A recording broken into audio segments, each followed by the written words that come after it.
Ok. Affirmatif. Ok, donc moi j'ai été chargée de vous faire la partie la moins cool du cours sur sur la gouvernance. Comme disait Arnaud, c'est la pièce à casser.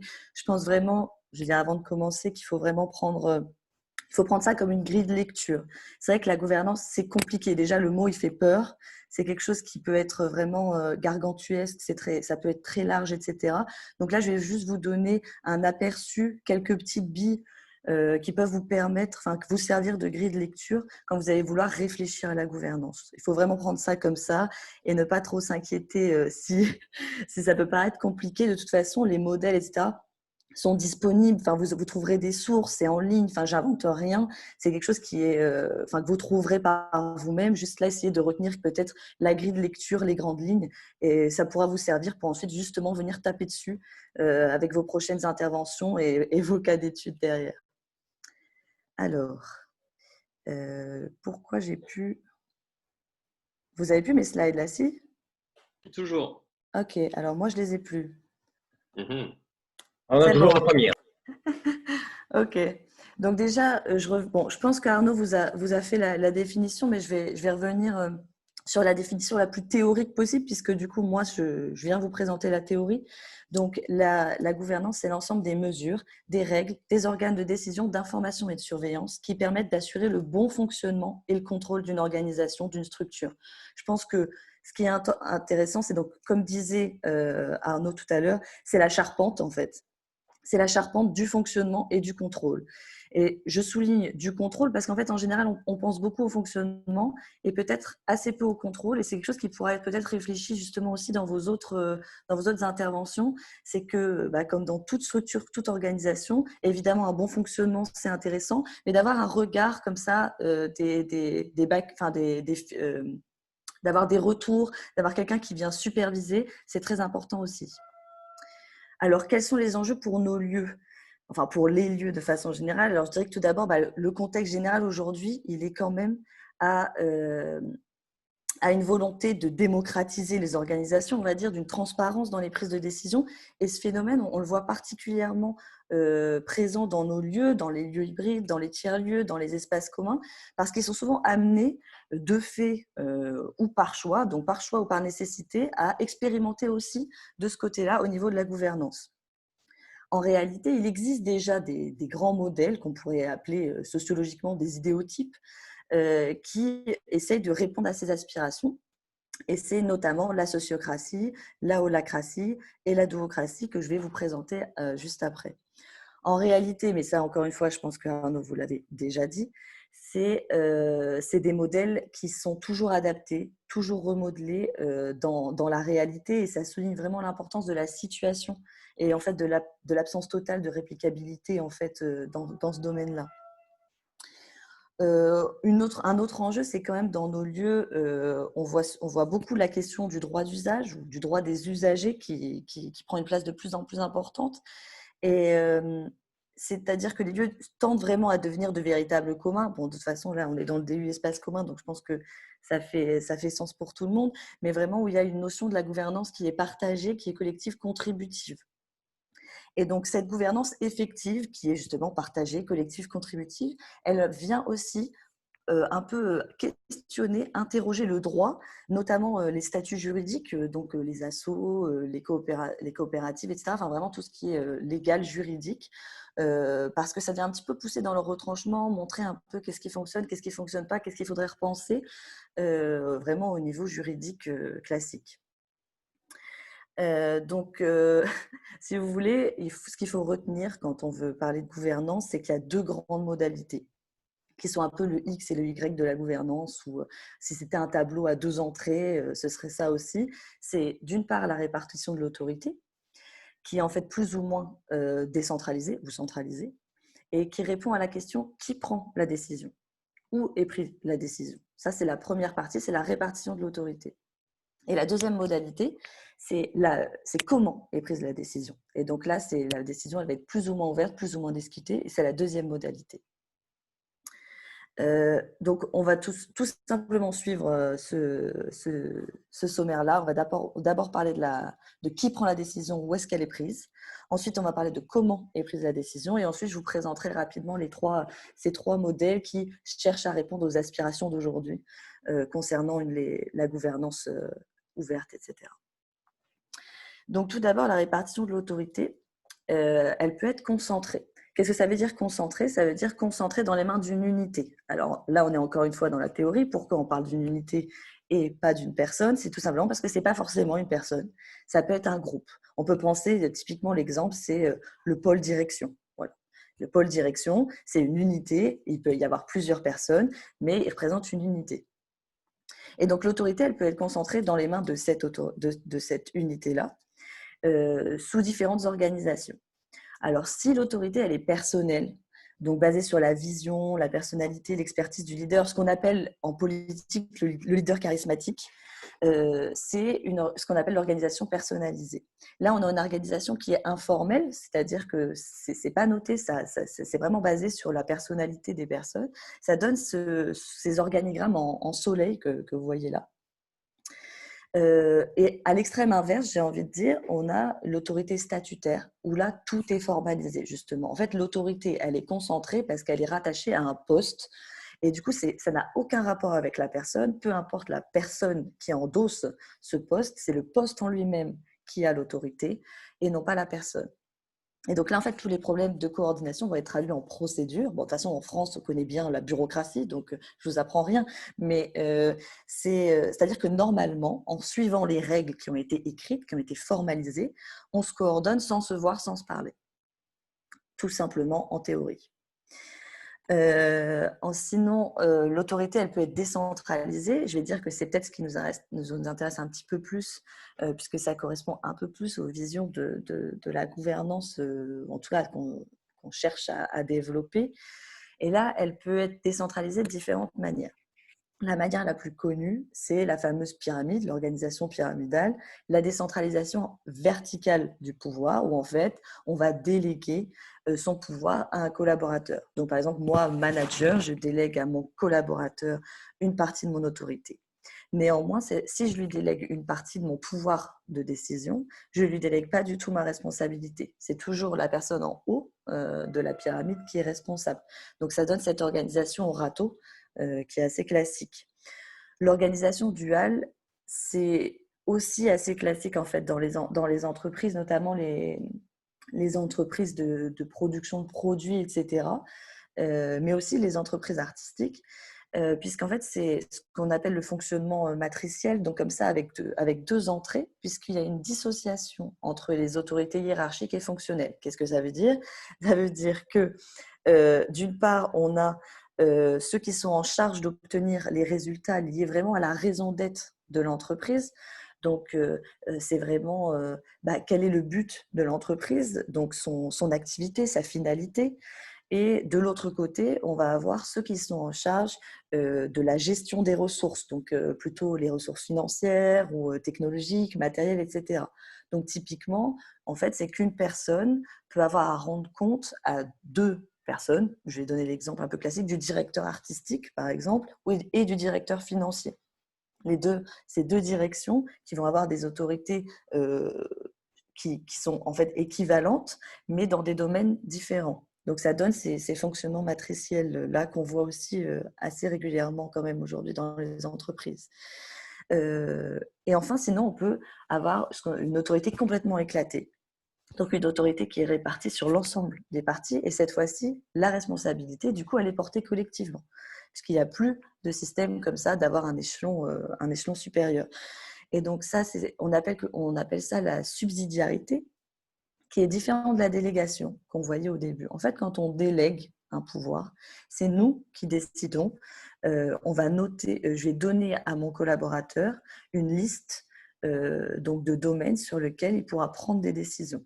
La subsidiarité, c'est un peu l'inverse, c'est-à-dire qu'en fait, par défaut, il peut prendre toutes les décisions qu'il veut, mais dans certains cas, on pourra circonscrire disons, une liste à la négative de choses qu'il ne pourra pas faire. Mais par principe, il est censé pouvoir faire tout ce qu'il veut pour entreprendre. Et donc là, la fonction de management, en fait, soit elle n'existe pas, ou alors on peut dire qu'elle est partagée, ou alors elle peut exister si, par exemple, tout le groupe va décider ensemble de faire émerger un manager. Mais il n'existe pas dans la charpente, comme on disait Arnaud tout à l'heure. Oui, donc j'ai mis comme nota bene parce qu'on parle beaucoup de gouvernance partagée aujourd'hui. En fait, ce serait l'équivalent au niveau théorique de l'autorité décentralisée. Pour la gouvernance ouverte, c'est quand les unités représentent des usagers du lieu. Et tout à l'heure, je me suis dit aussi que j'avais pas mis. Ça peut être aussi des partenaires. En fait, c'est tous ceux qui n'appartiennent pas directement, j'ai envie de dire, au squelette de la structure, mais qui, par exemple, dans un lieu, on peut vouloir les intégrer à une gouvernance. En tout cas, c'est de plus en plus une volonté au sein des lieux. Donc ça, c'est ce qu'on appelle la gouvernance ouverte aujourd'hui. Le petit point, entre guillemets, compliqué de ça, c'est qu'évidemment, les unités, comme je vous disais tout à l'heure, ce n'est pas forcément une personne. Ça peut être un groupe. Je reprends l'exemple du pôle direction parce que c'est simple. Le pôle direction, imaginons qu'il y a plusieurs personnes dedans. C'est une unité qui a une autorité, mais c'est aussi un tout qui est composé elle-même de petites unités. Et donc, du coup, ce tout-là va lui-même avoir une organisation en son sein. Donc, en fait, les organisations que je vous ai montrées là, c'est rarement toute une structure qui est comme ça. En général, dans une structure, il y a une combinaison de ces organisations-là. Donc, pour vous donner un exemple, je vous prends la station Gare des Mines, donc parce que moi, j'ai travaillé là-bas, tout simplement. Bon, encore une fois, je l'ai simplifié, mais en gros, à la station, on a une double tête pensante, donc qui est un peu notre pôle direction. Et ensuite, on va avoir des pôles plutôt thématiques, production, action culturelle, administration, communication, qui, eux, fonctionnent. Donc, il y a plusieurs personnes dans chacun de ces pôles, mais les pôles en eux-mêmes fonctionnent plutôt de façon, l'organisation cellulaire, donc plutôt avec une autorité et une responsabilité partagée. Donc, en fait, là, on voit bien qu'on a croisé deux de ces organisations pour tenter de faire un organigramme de la station Gare des Mines. En réalité, c'est plus compliqué que ça. Moi, je pense que vraiment, l'un des trucs qu'il faut retenir, c'est que, mais peut-être qu'encore une fois, que ça a été dit avec Arnaud, les organigrammes, attention, il manque énormément d'informations dans les organigrammes. Donc là, moi, je vous ai mis cette image parce que je l'avais eu pendant mes études. J'ai trouvé ça très, en fait, tout à fait ça. C'est-à-dire qu'on ne sait jamais qui aime bien qui, avec qui tu joues au golf. Ah, mais mes enfants sont dans la même école que lui, enfin, etc. En fait, il y a beaucoup, beaucoup de choses du facteur humain qui n'apparaissent pas du tout là-dedans, mais qui en fait jouent énormément. Il faut pas, on est des humains et donc ces modèles, ils vont être vraiment il va y avoir de la friction comme ça avec le facteur humain. Il y a aussi évidemment la domination symbolique qui n'apparaît pas dans ces donc l'âge, le genre, la race, tout ce que vous voulez. Évidemment, ça peut prendre une importance qui n'apparaît pas du tout dans ces organigrammes, encore une fois, qui sont très génériques. Et autre chose qui est assez intéressant, c'est qu'en fait, en général, on a un organigramme entre guillemets officiel, mais en réalité, on va en avoir plusieurs en fonction de la période. Et notamment, on peut penser à quand on a un temps de croisière dans les organisations qui se veulent horizontales, tout va bien, on met tout en place, on débat, on passe au vote. Enfin, voilà, il y a une espèce de, on prend le temps de suivre notre horizontalité, dirons-nous. Mais en temps de crise, on va voir beaucoup dans les structures horizontales une verticalisation du pouvoir. C'est-à-dire que tout d'un coup, il faut aller très vite, il faut prendre des décisions rapides, et en fait, on n'a plus trop le temps, quoi, d'aller demander l'avis de tout le monde.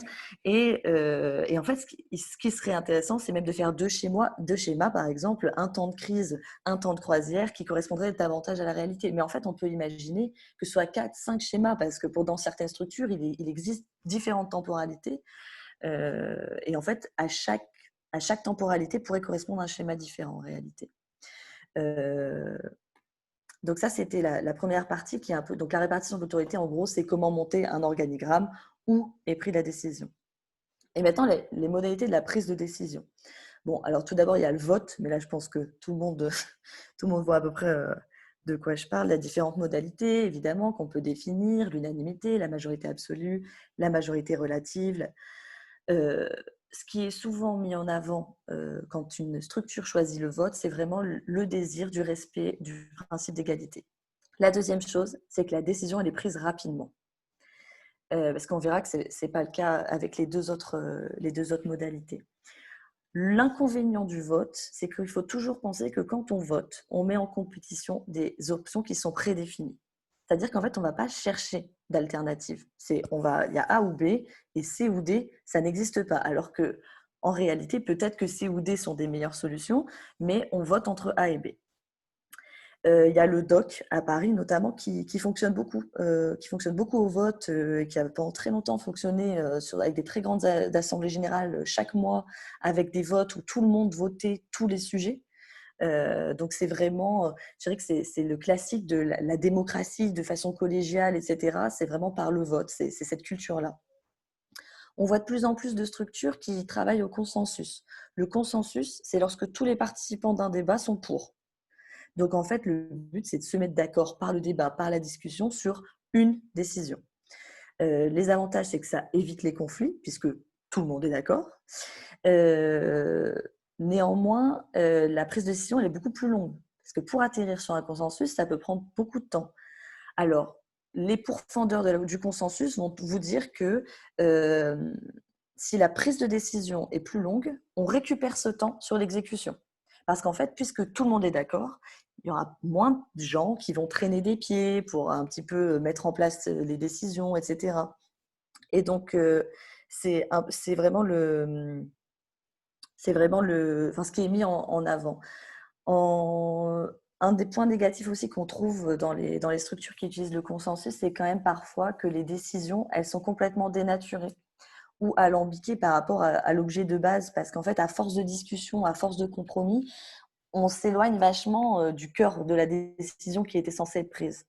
Il y a Curie-Vavard, donc pareil, encore une fois à Paris, désolée, j'ai beaucoup d'exemples parisiens du coup, mais qui avait notamment le Shakira et d'autres lieux dans l'Est parisien qui fonctionnent au consensus. C'est vraiment, ça fait partie de leur ADN, etc. Ils fonctionnent toujours au consensus, donc c'est toujours par débat, toujours par discussion. Donc c'est des décisions qui sont prises lentement, mais avec une exécution qui est quand même normalement plus rapide parce que admise par tout le monde. Le consentement, c'est vraiment ce qui ressort de plus en plus maintenant, enfin, qui revient vraiment en mode, et vous verrez tout à l'heure parce que c'est notamment l'un des principes de la sociocratie. Le consentement, c'est contrairement au consensus, c'est lorsque aucun des participants n'est contre. Alors, comment comprendre ça? C'est qu'en fait, c'est l'absence d'objection majeure. Donc, c'est typiquement la phrase bah, moi, je peux vivre avec ça. Donc, quand quelqu'un va proposer quelque chose, une décision, la question que chacun se pose, c'est est-ce que moi, je peux vivre avec cette décision? Et si c'est oui, eh bien, il ne va juste pas émettre d'objection. Et si aucune objection n'est émise, à ce moment-là, la décision est prise. Alors, l'un des avantages de cette modalité, c'est qu'en fait, ça reconnaît l'expertise des membres dans leur domaine. Mais c'est vrai que du coup, en fait, c'est par la tolérance d'une inégalité. On estime en fait que tout le monde n'est pas obligé d'avoir le même poids sur toutes les décisions, en fait, sur l'ensemble des décisions. Qu'il y a certaines décisions où certaines personnes sont un peu plus à même de prendre ces décisions. Et donc, si nous, on n'y voit pas d'objection vraiment majeure, et bien en fait, on va pas se permettre de renégocier ça, en fait. Ça évite aussi la manifestation des conflits, puisque voilà, il faut vraiment que l'objection, elle soit. C'est pas juste, j'ai pas envie, quoi. Il faut quand même un petit peu de justification, etc. Et donc, du coup, normalement, ça évite la manifestation de conflits. Et en fait, ça évite un petit peu ce sentiment de gagnant-perdant qu'on peut avoir à la fin d'un débat ou qu'on peut avoir à la fin d'un vote. On se dit, ah, bah, quand même, c'était pas du tout ce que je voulais, etc. En fait, là, il n'y a pas de manifestation, donc il n'y a pas de gagnant, pas de perdant. En gros, s'il n'y a pas d'objection, on passe et la décision est prise. Encore une fois, c'est comme le consensus, on a une exécution qui est du coup plus rapide puisque pas de manifestation de désaccord. Mais la prise de décision, elle peut être aussi longue parce que par contre, quand une objection est levée, quand une objection est émise, il faut la lever. Et donc, qu'est-ce que ça veut dire? Ça veut dire discuter, modifier un peu, essayer. Là, on essaye un petit peu de voir si c'est possible de lever cette objection dans le cercle, quoi, par le débat. Donc, ça peut prendre aussi un peu plus de temps. L'un des l'un des retours que j'ai eu sur l'utilisation du consentement, c'est que ça dépend beaucoup de la capacité individuelle à émettre une objection. Et donc là, on revient encore une fois au facteur humain et au système de domination. Parce qu'évidemment, il y a toujours des personnes qui sont plus légitimes que d'autres à émettre une objection, etc. Et donc ça, c'est un des... De toute façon, le facteur humain, il revient tout le temps pour venir un petit peu casser la théorie. Oui, il y a le Cowork qui est un tiers-lieu, enfin qui est un petit tiers-lieu, un lieu coworking agrémenté sur la presqu'île de Crozon, qui fonctionne entièrement au consentement. Je pense qu'il y en a d'autres, mais c'est l'un de ceux que j'ai pu trouver. Oui, donc encore un nota bene, c'est qu'en fait, ça, je vous parle d'une prise de décision au niveau collectif, mais on ne parle pas du tout des modalités de prise de décision au niveau personnel. Et en fait, il faudrait, si on voulait vraiment faire le grand tableau de la théorie sur la gouvernance, ce serait intéressant même d'intégrer comment on prend une décision au niveau personnel. Mais là, on rentre vraiment dans de la psychologie sociale, le fameux facteur humain dont on parlait. Mais il faut juste garder en tête que ça joue énormément. Ça joue autant que la charpente qu'on peut mettre en place. C'est absent de ce cours, mais il faut le garder en tête. Du coup, là, je vais vous présenter un peu ces trois fameux modèles qui essayent, ou qui prétendent, ça dépend comment on voit les choses, de répondre aux aspirations de gouvernance horizontale, collaborative, etc. Donc, on parle beaucoup de la sociocratie. Ça, c'est vraiment le gros modèle dans les lieux, dans les tiers-lieux, etc. La sociocratie, c'est une autorité qui est décentralisée, hein, c'est ce qu'on appelle la gouvernance partagée. Et c'est un mode de fonctionnement qui est basé sur l'autogestion.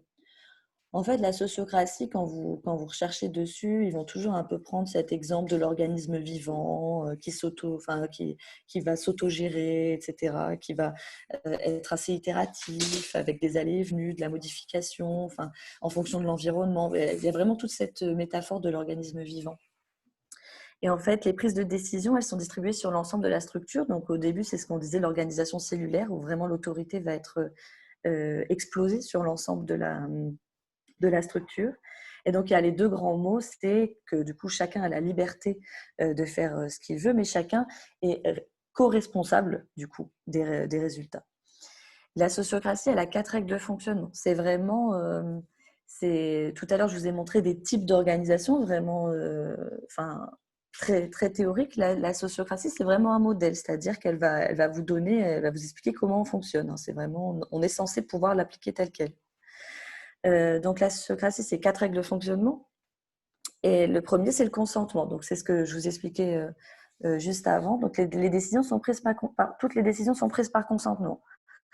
Alors, en fait, on peut, pour des petites décisions, j'ai envie de dire la gestion courante, etc., si tout devait passer par consentement, ce serait vraiment très compliqué. Donc, en fait, dans le modèle sociocratique, on admet que certaines décisions peuvent être prises autrement que par le consentement, mais à ce moment-là, il faut, au tout départ, au moment de la mise en place, décider par consentement quel type de décisions pourront ne pas être prises par consentement.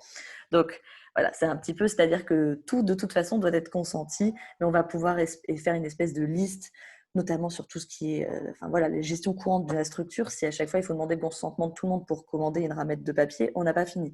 Du coup, c'est vraiment une liste à faire de trucs sur lesquels on peut juste prendre la décision par soi-même. Il est précisé que les objections, elles doivent être importantes et justifiées. En fait, le mot qui est utilisé dans les modèles socratiques, c'est raisonnable. Voilà. Alors après, c'est un peu flou, mais c'est le mot utilisé. Donc en fait, l'idée, c'est qu'il n'y a pas de non fermé. Voilà, c'est pas juste non, moi j'ai pas envie. Il faut justifier son non. Et ensuite, le groupe se met alors à chercher un moyen de régler cette objection-là. La deuxième règle de fonctionnement, c'est les cercles. Alors, la structure de décision de l'organisation, elle va être parallèle à sa structure fonctionnelle. Qu'est-ce que ça veut dire? C'est en fait la sociocratie, elle vient se plaquer sur un des modèles qu'on a vu, sur la structure, sur la charpente qu'on a vue au-dessus. C'est-à-dire qu'en fait, la sociocratie en elle-même, c'est pas un organigramme. Elle va venir se plaquer sur l'organigramme de la structure, dans le sens où, par exemple, s'il y a un pôle direction des pôles communication, etc., eh bien, la sociocratie elle va venir se plaquer sur ça. Donc, il y aura toujours, en fait, il y aura un cercle direction, un cercle communication, un cercle… Voilà, en fait, c'est s'il y a des pôles, eh bien, les cercles seront les pôles. S'il y a des services, il y aura aussi des cercles pour les services. Ça vient vraiment se plaquer sur une hiérarchie qui est déjà prédéfinie. Tous les membres de l'organisation appartiennent à au moins un cercle. Donc ça, c'est juste pour dire que vraiment toutes les sous-divisions, etc., participent à un cercle. Et chaque cercle est responsable de la définition de sa mission, sa vision, ses objectifs, l'organisation de son fonctionnement et la mise en œuvre. Donc en fait, dans chaque cercle, les membres ils sont responsables à la fois de la prise de décision, de l'exécution et de l'évaluation. Donc c'est vraiment cette idée d'avoir énormément de responsabilités à tous les niveaux et de liberté. Alors là, voilà, donc si vous avez je vous ai mis une petite image avec les cercles. Alors, on peut imaginer que celui en haut, par exemple, soit la direction et qu'en dessous, on ait 3 cercles thématiques, le pôle admin, le pôle communication, le pôle programmation, par exemple. Et donc, on voit quand même que la hiérarchie, elle existe toujours. Enfin, là, on voit bien qu'il y a un cercle qui est quand même au-dessus de l'autre. Donc, c'est quand même quelque chose à garder parce que de temps en temps, on entend les gens parler de sociocratie et on a vraiment l'impression qu'ils parlent d'une horizontalité totale. Et je pense que c'est une mauvaise compréhension puisque, en fait, en général, il y a toujours des cercles au-dessus des autres. C'est plutôt la façon dont le pouvoir… c'est juste qu'on vient redistribuer la responsabilité, etc. Mais les thématiques, par exemple, qui vont être traitées dans chacun des cercles, elles restent hiérarchisées. Le pôle direction va traiter des questions de direction. Donc, le cercle direction va traiter des questions de direction, alors que le cercle communication va traiter des questions de communication. Donc, voilà, il ne faut pas non plus imaginer que c'est complètement horizontal et qu'il n'y a plus du tout de hiérarchie. Les cercles ils sont reliés entre eux par ce qu'on appelle dans la sociocratie le double lien. C'est 2 personnes distinctes, c'est ça qui est intéressant, puisqu'en fait, en général, dans les modèles classiques hiérarchiques de type pyramidal, etc., on a par exemple un chef de pôle ou ce genre de choses qui sont nommés, ou un référent. Donc là, on a vraiment une personne qui fait un peu le lien entre au-dessus et en dessous, alors que là, il y en a 2. Pourquoi il y en a 2? Parce qu'il y en a un qui est élu par le cercle, qui est le représentant du cercle, et il y a l'autre qui est désigné par le cercle du niveau supérieur, qu'on appelle le leader fonctionnel ou le responsable opérationnel. Et donc, en fait, chacun est en charge d'un type de communication. Évidemment, le représentant, il est chargé de la communication ascendante, alors que la personne désignée par le cercle de niveau supérieur, le leader fonctionnel, il est chargé de l'information descendante. Ce qui est intéressant, c'est qu'en fait, ils vont participer aux 2 cercles. C'est-à-dire que le représentant du cercle pôle communication, il va participer au cercle de la direction, par exemple. Donc c'est ça un petit peu, c'est pour ça que ça s'horizontalise un petit peu, c'est parce que quand même on va avoir une voix représentante des cercles, on va dire inférieurs, par exemple dans le pôle de direction. Et enfin, la dernière règle de fonctionnement, c'est l'élection sans candidat. L'élection sans candidat, alors ça suit tout un processus que vous avez là. C'est en fait quand il faut nommer une personne à un poste en particulier ou pour un rôle en particulier, on va avoir une discussion pour nommer quelqu'un par consentement, puisque encore une fois, c'est toujours le consentement qui est au centre de la prise de décision. Mais en fait, l'absence de candidat, ça assure qu'il n'y a pas de perdant. Mais donc, comment on fait pour élire quelqu'un quand il n'y a pas de candidat? Eh bien, en fait, on fait un tour de table où des gens vont proposer quelqu'un. Ensuite, on va en discuter. Ensuite, on va pouvoir reproposer quelqu'un d'autre ou garder toujours la même personne. Et en fait, aura été choisi un facilitateur. Bon, parfois, ils appellent ça un animateur, pareil, par consentement au début de la session, qui lui va proposer, en fonction des discussions, va prendre un peu le rôle de sage et va dire, bon, bah, au vu de tout ce qu'on s'est dit, moi, je propose telle personne. En tant que facilitateur, je propose telle personne pour ce rôle. Et ensuite, c'est au consentement. Donc là, on repasse au système du consentement. Si on a une objection, on les met, on en discute, etc. jusqu'à temps qu'on ait pris une décision consentie par tous. Et donc voilà comment en fait on élit quelqu'un sans candidat. Donc les conditions de réussite de la sociocratie, c'est vraiment une application forte de l'organisation et de la direction de l'organisation, parce que comme je vous ai dit, ça vient se plaquer en fait sur sur une hiérarchie qui est préexistante. Donc, en fait, il faut que la direction de l'organisation veuille ce système parce que sinon, ça n'a aucune chance d'être mis en place. Ça demande aussi beaucoup de pédagogie parce que bon, là, je vous ai fait très rapidement et donc ça doit un peu bouillonner, mais c'est quand même pas mal de processus et de protocoles et donc c'est une autre culture complètement de l'entreprise, j'ai envie de dire, de la prise de décision et du coup, ça demande quand même d'apprendre tous ces protocoles-là. Et du coup, ça demande de la patience et de la bienveillance, pour apprendre le système, mais aussi parce qu'on sait que du coup, la prise de décision, elle est beaucoup plus lente et qu'il faut écouter. Et donc, c'est vrai que parfois, c'est pas dans l'ADN de toutes les entreprises ou de toutes les structures d'être dans ce type de modalité. Donc, les limites, je vous en ai un peu parlé tout à l'heure, c'est quand même que malgré tout, les thématiques, elles sont par défaut réparties de manière hiérarchique puisqu'en fait, les décisions du ressort de la direction, elles se maintiennent dans le cercle de la direction. Le seul moyen pour que ce ne soit pas le cas, c'est que par consentement, par exemple, le pôle direction est décidé de déléguer ou de donner, d'ouvrir son cercle. Et ces décisions, c'est à d'autres cercles, par exemple. Donc, en fait, au final, ça reste au bon vouloir du cercle de direction de partager ses prérogatives ou non. Donc, je pense que ça, c'est une des choses qu'il faut garder quand même dans la sociocratie, dans ses limites en tout cas.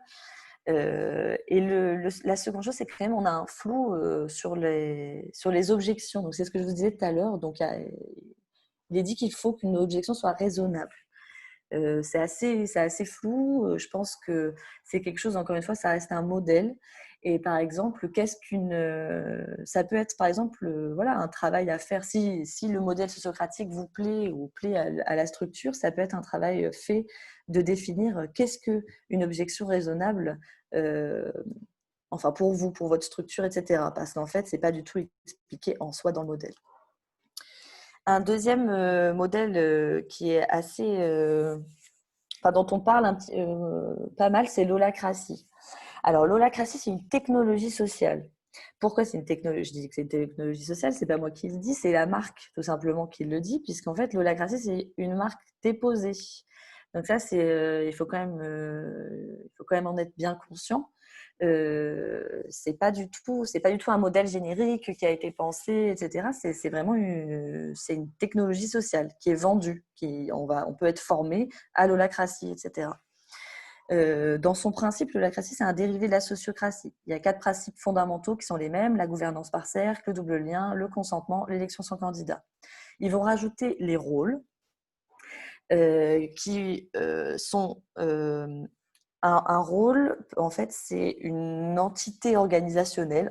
Ce qui est pris, en fait, c'est un rôle va être pris par une personne, mais une personne peut avoir plusieurs rôles, qui va être défini par 3 choses: sa raison d'être, ses domaines et ses redevabilités. Sa raison d'être, je vais vous donner un exemple pour que ce soit plus clair. Par exemple, si mon rôle, j'ai le rôle intégration dans ma structure. Donc, à la station Gare des Mines, j'ai le rôle intégration. Donc, je suis chargée de ma raison d'être, c'est que chaque nouvel arrivant, chaque nouvelle personne dans la structure doit être accompagnée et opérationnelle dans les meilleurs délais. Ça, c'est ma raison d'être. Mon domaine, par exemple, là où j'ai les pleins pouvoirs, donc en fait, dans chacun de mes domaines, j'ai les pleins pouvoirs, je peux faire ce que je veux, j'ai une liberté d'action. C'est par exemple sur la semaine d'intégration.